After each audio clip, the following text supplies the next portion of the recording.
नमस्कार, आप देख रहे हैं डीडी न्यूज। आपके साथ मैं हूं गौरव श्रीवास्तव। तो चलिए बुलेटिन की शुरुआत करते हैं और सबसे पहले नजर डालते हैं इस वक्त की हेडलाइंस पर। केंद्रीय गृह मंत्री अमित शाह 3 दिन के पूर्वोत्तर दौरे पर आइजॉल में असम राइफल्स की भूमि मिजोरम सरकार को हस्तांतरित। कहा, प्रधानमंत्री मोदी के नेतृत्व में हुई पूरी सालों पुरानी मांग। असम में लाचित बरफुकन पुलिस एकेडमी का भी किया उद्घाटन।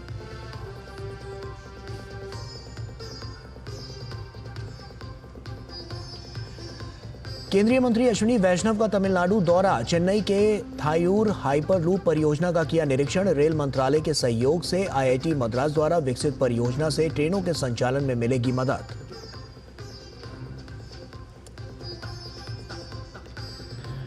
कर्नाटक में तेज हुआ तुष्टीकरण पर रण। सिद्धारमैया सरकार मुस्लिमों को देगी टेंडर में 4% आरक्षण। भाजपा ने कहा, वोट बैंक के लिए राहुल गांधी के इशारे पर लिया गया फैसला। कांग्रेस पर जिन्ना की राजनीति करने का भी आरोप।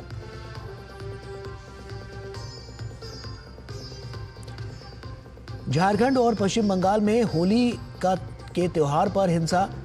भाजपा का राज्य सरकारों पर तीखा हमला। तुष्टीकरण के लिए घुसपैठियों के साथ मिलकर त्योहारों को निशाना बनाने का लगाया आरोप।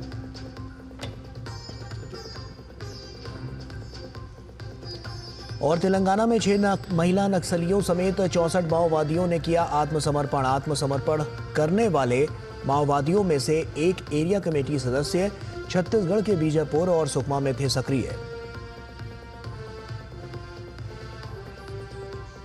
और आइए बुलेटिन की शुरुआत करते हैं। केंद्रीय गृह मंत्री अमित शाह ने आइजोल में असम राइफल्स और मिजोरम सरकार के बीच भूमि हस्तांतरण समारोह में हिस्सा लिया।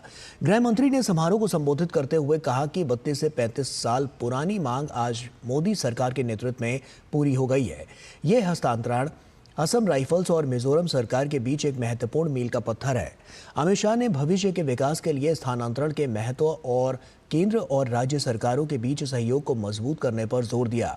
समझौते के अनुसार असम राइफल्स अपने 23 सेक्टर मुख्यालय खाटला और राजभवन के पास तुई खुहाटलॉन्ग में डीआईजी आवास को बरकरार रखेगी। अमित शाह का केंद्रीय गृह मंत्री के रूप में कार्यभार संभालने के बाद से मिजोरम का चौथा दौरा है।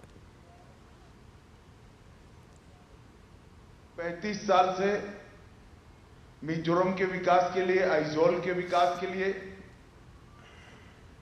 विशिष्ट प्रकार की टोपोग्राफी के कारण, जगह की कमी के लिए बहुत समय से ये मांग थी कि आसाम राइफल को यहां से स्थानांतरित कर इंटीरियर में भेजा जाए। और आज लगभग 30-35 साल पुरानी ये मांग को भारत सरकार के प्रधानमंत्री श्री नरेंद्र मोदी जी के एक महत्वपूर्ण निर्णय के कारण आज समाप्त होने जा रही है। ये केवल एक एडमिनिस्ट्रेटिव डिसीजन नहीं है, भारत सरकार की मिजो जनता के प्रति रिस्पॉन्सिबिलिटी का प्रतीक। मिजोरम के विकास के लिए भारत सरकार के कमिटमेंट का ये परिचायक। और वहीं गृह मंत्री ने कहा कि पूर्वोत्तर भारत के विकास में केंद्र सरकार प्रतिबद्ध है। नरेंद्र मोदी सरकार, मोदी जी के नेतृत्व में 10 साल से पूरे नॉर्थ ईस्ट को मजबूत करने का, एकजुट करने का हर प्रयास कर रही है। नॉर्थ ईस्ट में टूरिज्म से लेकर टेक्नोलॉजी तक, स्पोर्ट्स से लेकर स्पेस तक और एग्रीकल्चर से लेकर एंटरप्रीन्योरशिप तक हर क्षेत्र में विकास के नए आयाम नरेंद्र मोदी सरकार गढ़ रही है।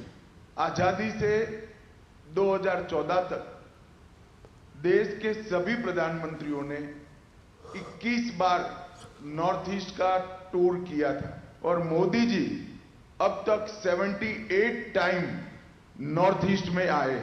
हर क्षेत्र में नॉर्थ ईस्ट में विकास तो हो ही रहा है, परंतु साथ में नॉर्थ ईस्ट के अंदर अभूतपूर्व शांति स्थापित करने का काम भी नरेंद्र मोदी जी ने किया है। और वहीं गृह मंत्री ने कहा कि केंद्र सरकार ने मणिपुर के विकास की दिशा में तेजी से काम किए जा रहे हैं।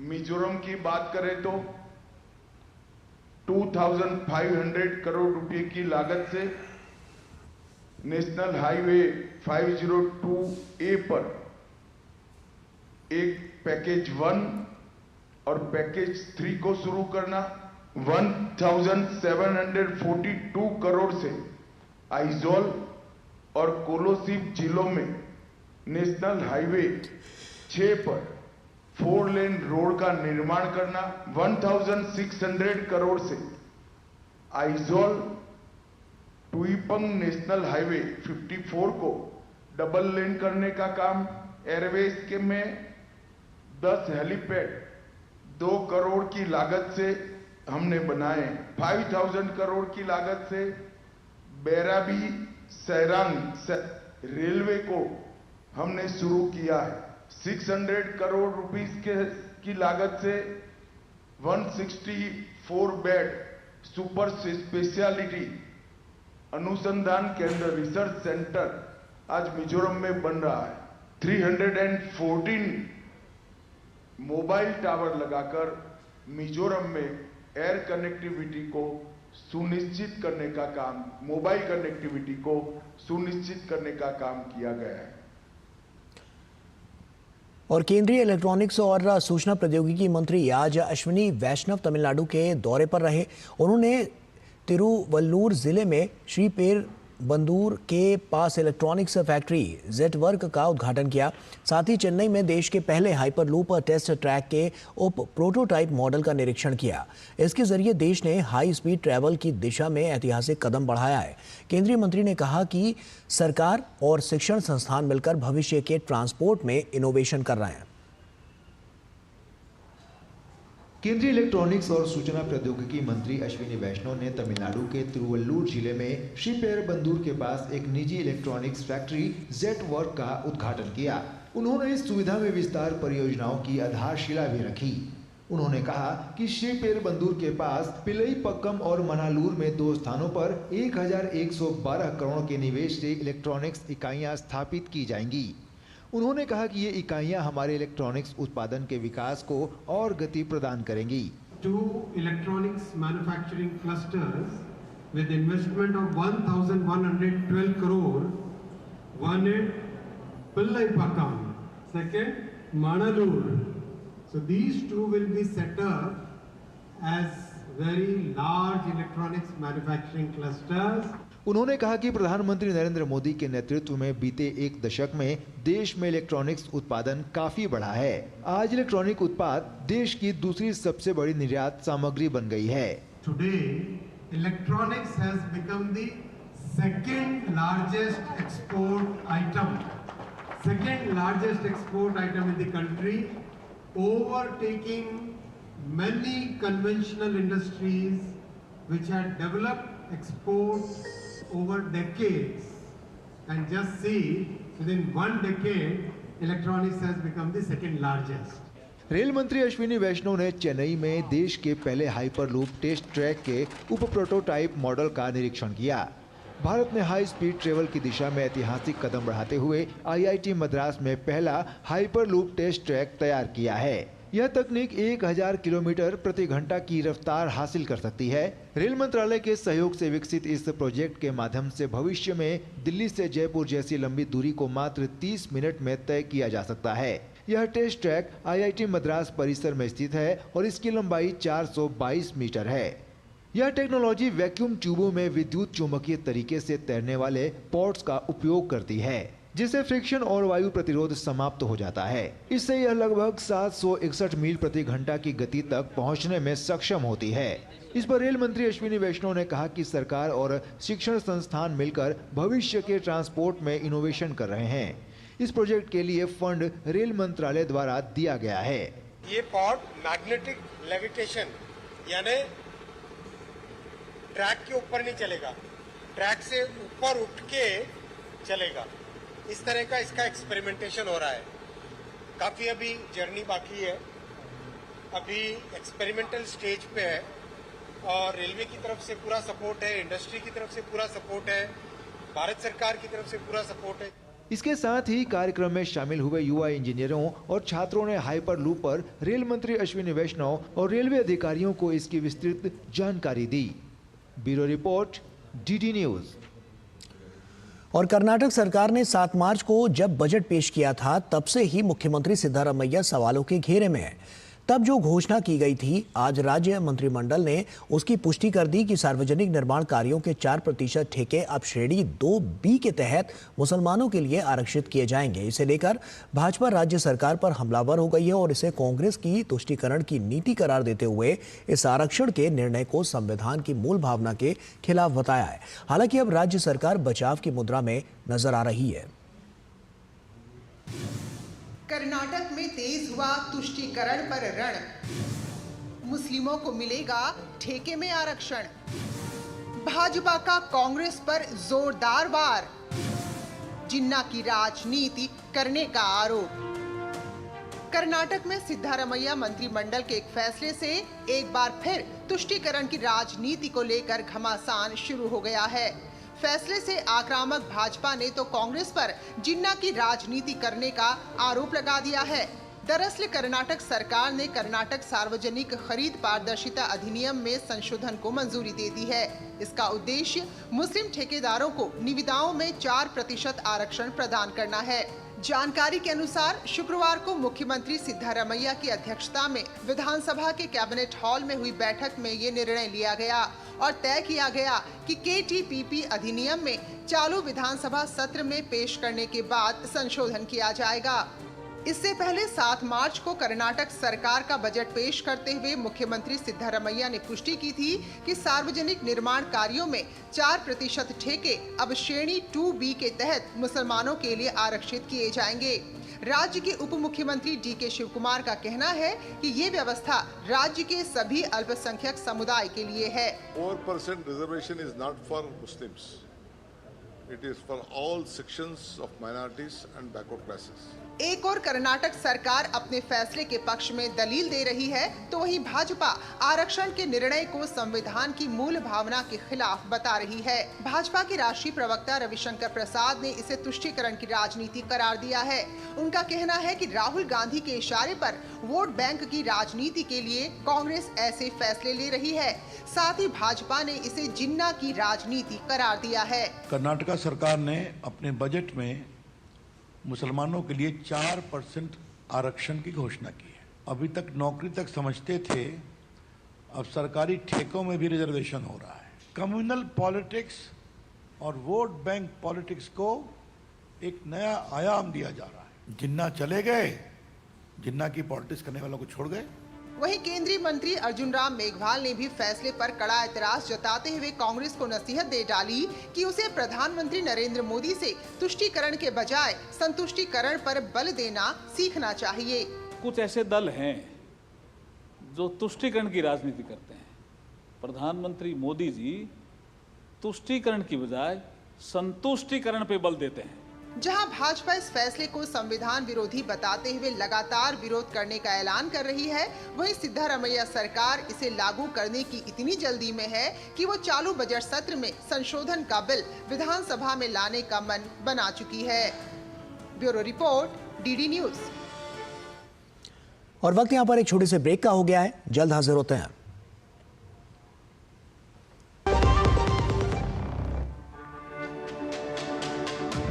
मेरी पसंद, मेरी पसंद, मेरी पसंद, मेरी पसंद, हमारी पसंद, हम सबकी पसंद। मजबूत देश का मजबूत सरिया हो गया steel. Under the Honorable PM's leadership, an unprecedented push to yoga has been given. Today, yoga is playing a significant role in enhancing health and wellness across the world. PM Yoga Awards are given in recognition to outstanding contributions by individuals and organizations to the field of yoga. These awards carry a trophy, certificate and a prize of 25 lakh rupees. Hurry! Send your entries through MyGov platform before 31st March. Visit Ministry of Ayush website or MyGov platform for more details. जो लक्ष्य चुना था समझ आने लगा है। GLA university, उच्च लक्ष्य की निश्चित प्राप्ति। ब्रेक के बाद एक बार फिर से आप सभी का स्वागत है। झारखंड का गिरिडीह जिला, लोग होली के रंगों में थे सराबोर जब होली के जुलूस के दौरान दो गुटों के बीच हुई झड़प में कई लोग घायल हो गए। मौके पर पहुंची पुलिस पर त्योहार पर हिंसा ने कई सवाल खड़े कर दिए हैं। 22 लोगों को हिरासत में लेकर पूछताछ की जा रही है और भाजपा ने हिंसा के लिए बांग्लादेशी घुसपैठिए और राज्य के जेएमएम सरकार की तुष्टीकरण को जिम्मेदार ठहराया है।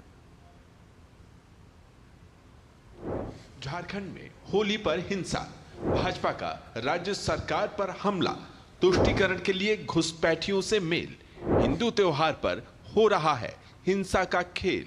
झारखंड के गिरिडीह जिले में होली के दौरान हुई झड़प में शामिल आरोपियों की गिरफ्तारी के लिए पुलिस ने तलाशी अभियान शुरू कर दिया है और अब तक 22 लोगों को गिरफ्तार भी किया गया है। घोरथंबा इलाके में शुक्रवार को होली के जुलूस के दौरान दो गुटों के बीच झड़प हो गई थी, जिनमें से कई लोग घायल हो गए। इस झड़प के दौरान कई दुकानों और वाहनों में आग लगा दी गई। हालांकि मौके पर पुलिस ने पहुंचकर सब नियंत्रित कर लिया। शनिवार को स्थिति सामान्य रही, लेकिन दुकानें नहीं खुली, लोग अपने घरों में सिमटे रहे। पुलिस सीसीटीवी फुटेज को खंगालकर उपद्रवियों की पहचान कर रही है और उनकी गिरफ्तारी के लिए छापेमारी कर रही है। सिचुएशन पूरा नॉर्मल है, सब कुछ शांति है और यहाँ पे कहीं कोई इशू नहीं है। जैसे कल हम लोगों को सूचना मिली, पुलिस और प्रशासन जो भी हमारे मजिस्ट्रेट थे सब लोग यहाँ पे थे, हम लोगों ने तुरंत ही इस पर काबू पा लिया था। गिरिडीह हिंसा के बाद भाजपा राज्य सरकार पर हमलावर है। भाजपा ने हिंसा के लिए बांग्लादेशी घुसपैठिए और राज्य की जेएमएम सरकार को तुष्टीकरण के लिए जिम्मेदार ठहराया। तो वहीं जेएमएम ने कहा कि राज्य में हिंसा फैलाने वालों पर सख्त कार्रवाई की जाएगी। ये जो बढ़ाव है वो केवल बांग्लादेशी घुसपैठियों का है, बांग्लादेशी मुसलमानों का है और बांग्लादेशी मुसलमानों ने यहाँ के कल्चर को जो है वो तार-तार कर दिया है। इस कारण से होली में गोड्डा में घटना हो रही है, हजारीबाग में घटना हो रही है, रांची में घटना हो रही है, गिरिडीह में तो ये हो रहा है। अब देवघर में जो है दुकान जला दी गई है जसीडी और चकाई मोड़ पर। अब कई एक लोग कह रहे हैं कि इसी होली के हुड़दंग में जो है उसी बांग्लादेशी घुसपैठियों ने, मुसलमानों ने जो है जला दिया है। ये घटना कांग्रेस के नीतियों के कारण हो रहा है, जिसमें कि वो बांग्लादेशी मुसलमानों को यहाँ ला रहे हैं। सरकार की ये कमजोरी है, क्योंकि होली में लोग रंग खेलते हैं, अबीर खेलते हैं, गुलाल खेलते हैं, कोई डंडे लेकर के लोग निकलते नहीं है, लेकिन उसके ऊपर हमला करना, लाठी चला, उनके ऊपर पत्थर फेंकना, उनके दुकानों में आग लगा देना, ये तो तुष्टीकरण की पराकाष्ठा है। देखिए, घटना दुखद है, दुर्भाग्यजनक है।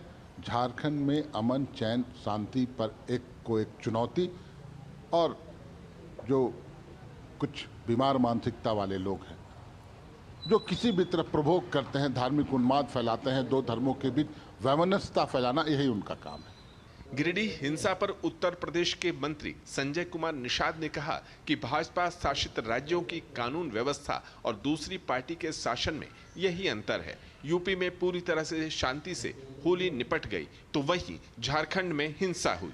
इस टाइम पर नमाज पढ़ेंगे, वहाँ कुछ भी नहीं होना चाहिए, और इस टाइम पर होली है, होली में भी कुछ नहीं होना चाहिए। नहीं तो जो जिस लायक होगा वहाँ चला जाएगा, हवा में जाने वाला हवा में जाएगा, और नहीं तो प्रदेश छोड़ना प्रदेश जाएगा, जेल जाना होगा जेल जाएगा। प्रशासन ने इलाके में शांति बहाली करने के लिए बड़ी संख्या में पुलिस बल तैनात कर दिए हैं। अब दोषियों को चिन्हित कर उनके खिलाफ कार्रवाई की जा रही है। Bureau report, DD news. और वक्त यहां पर एक और छोटे से ब्रेक का हो गया है, जल्द हाजिर होते हैं।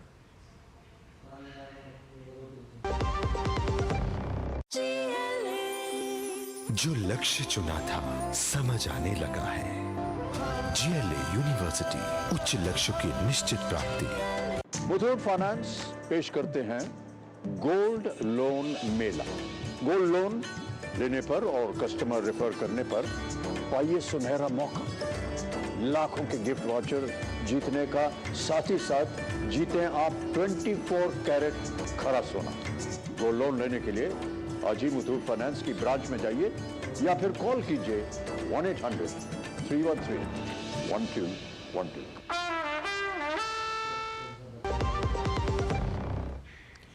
ब्रेक के बाद एक बार फिर से आप सभी का स्वागत है।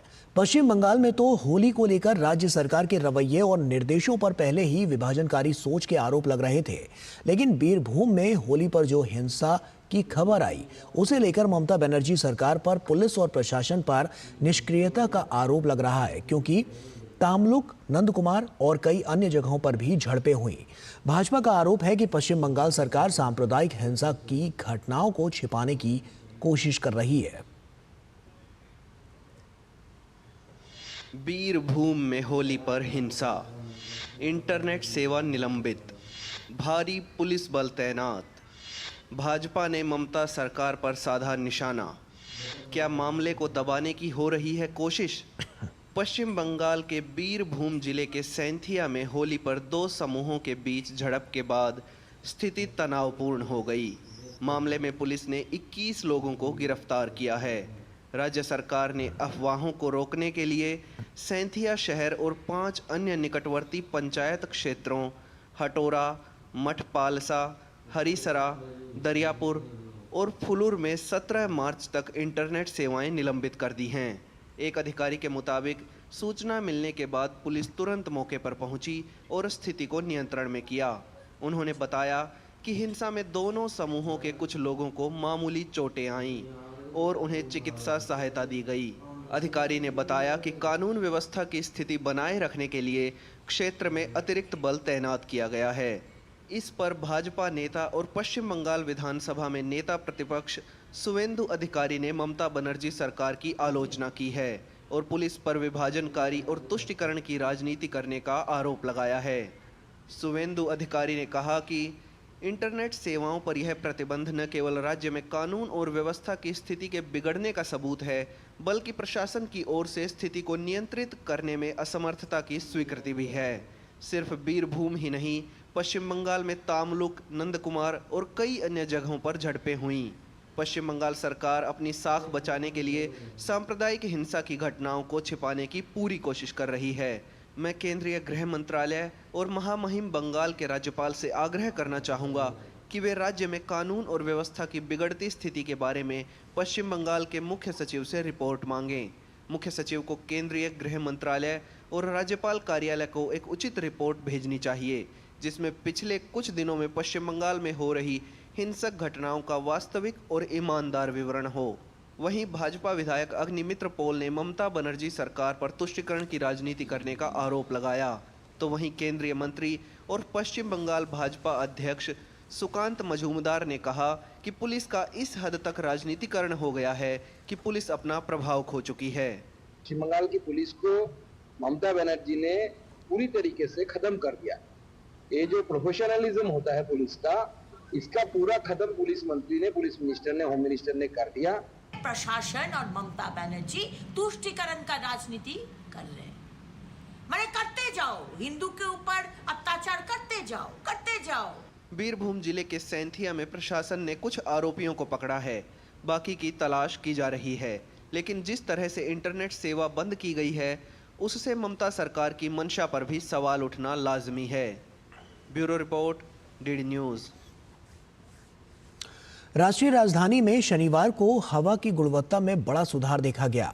एयर क्वालिटी इंडेक्स 85 दर्ज किया गया, जो पिछले 3 सालों में सबसे कम है। ये 1 जनवरी से 15 मार्च तक की अवधि में सबसे कम है। मौसम विभाग ने अगले कुछ दिनों में तापमान में और बढ़ोतरी का अनुमान लगाया है।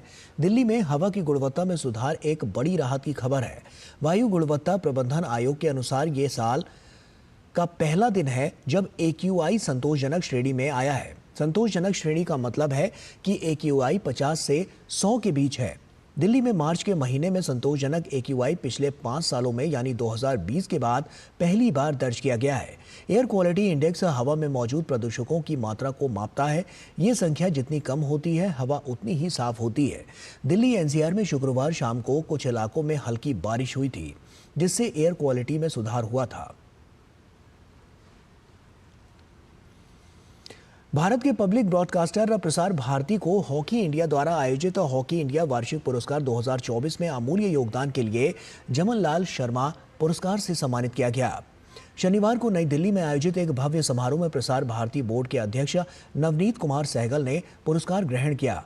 इस आयोजन में केंद्रीय संसदीय कार्य मंत्री किरेन रिजिजू और हॉकी इंडिया के अध्यक्ष दिलीप तिर्की को भी पुरस्कार प्रदान किया गया। इस मौके पर प्रसार भारती बोर्ड के अध्यक्ष नवनीत सहगल ने कहा कि हॉकी को बढ़ावा देने में प्रसार भारती के OTT प्लेटफॉर्म वेव्स ने अहम योगदान दिया है। Prasar Bharati, we tried to make hockey reach every nook and corner of this country. You know, as Mr. Jitin Prasad was saying, there is a need for a Grameen hockey league. And we at Prasar Bharati, through Doordarshan and our new OTT network, that is Waves, platform Waves, we are trying to make hockey reach every nook and corner of the country to, you know, encourage not only the players, but also give them honor and respect that they deserve. और पाकिस्तान के चरमपंथी संगठन Baloch liberation army ने बलूचिस्तान प्रांत में Jafar express train से अगवा किए गए 214 बंधकों को मारने का दावा किया है। BLA ने एक बयान में कहा कि पाकिस्तानी सेना को अल्टीमेटम दिए जाने के बावजूद उन्होंने इस पर ध्यान नहीं दिया, जिसके बाद 214 बंधकों को मार दिया गया। बलूच विद्रोही संगठन ने युद्ध बंदियों को अदला बदली के लिए पाकिस्तान को 48 घंटे का अल्टीमेटम दिया था। बलूच लिबरेशन आर्मी ने कहा कि उसने हमेशा अंतर्राष्ट्रीय कानून के अनुसार काम किया है, लेकिन पाकिस्तान की जिद ने उन्हें ऐसा करने के लिए मजबूर किया। इससे पहले पाकिस्तान सेना ने दावा किया था कि बलूचिस्तान में जाफर एक्सप्रेस ट्रेन में बचाव अभियान पूरा हो गया है। सुरक्षा बलों की कार्रवाई में 33 आतंकवादी मारे गए हैं। BLA ने 11 मार्च को ट्रेन का अपहरण किया था। बलूच लिबरेशन आर्मी कि BLA इस लड़ाई में शहीद हुए 12 स्वतंत्रता सेनानियों को श्रद्धांजलि अर्पित करता है, जिन्होंने दुश्मन के खिलाफ सर्वोच्च बलिदान दिया।